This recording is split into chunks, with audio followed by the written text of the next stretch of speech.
Meydana Taksim'e ya ku her zede bi çalakiyên siyasî û rageşiyan tê naskirin vê carê mazivaniya festîvaleke balkêştike.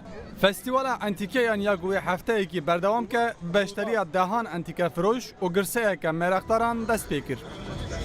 Güzel bir girişim. Yani devam Hewldaneke gelekî xweş e. İnşallah wê berdewam ke. Kel û pelên sed salî têne nîşandan. Ez jî ji bo wan tiştan digerim. Ben de bunu Zaf kêfam tê. ve hoşuma û inşallah wê berdewam güzel ke. bir girişim. Devam etmesini de isterim. Bunun çok önemli bir Ew xizmeteke gelekî girîngiye çandiye. Divê xebatên vî rengê teqez li Stenbolê hebin. Li hemû bajarên mezin ên cîhanê jî xebatên wa hene. Bandoreke mezin ya van xebatan li aboriya welêt jî dibe. ekonomisine ciddi faydası var. Şaredariya Beyoğlu'yê bi mabesta ku navçeya xwe bêhtir birengîne projeyeke nû hazir kiribû.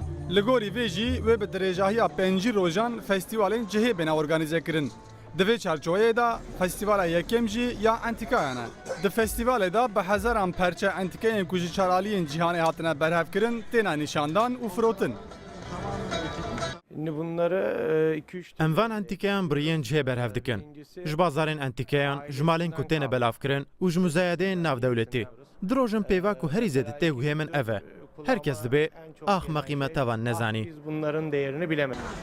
Di çerçeveya festîvalê de 63 entîkekar, not sehaf, 5 sêwirkar û heftê hosteyên hunerên destan dezgeh vekirin. Di heman demê de gelek konsert û pêşandanên cihê jî têne darxistin. û wê festîval bi şahiya serwextên mêrakdar bi dawî bê. Bi saya vê festîvalê hem kevnareyên giranbiha ji wendabûnê rizgar dibin û neqlî dahatûyê dibin, hem jî merakdarên entîkeyan bi hêsanî digihêjin ev tiştên ku li tu deran bi dest wan nakevin. Ravîn Stêrk, Rûdaw, Stenbol.